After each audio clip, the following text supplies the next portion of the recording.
لێم مەپرسە لە ئەوینی دڵم،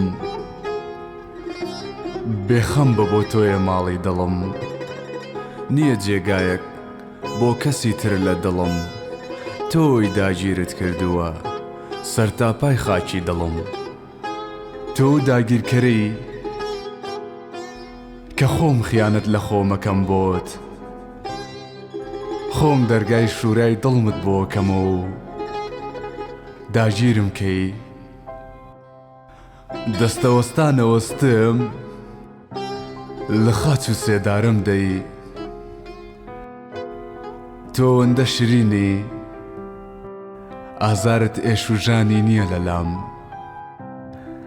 بەس ئەوە ناگەیەنێ تۆ نەی، بێ تۆ تەنیاترین کەسی دونیام.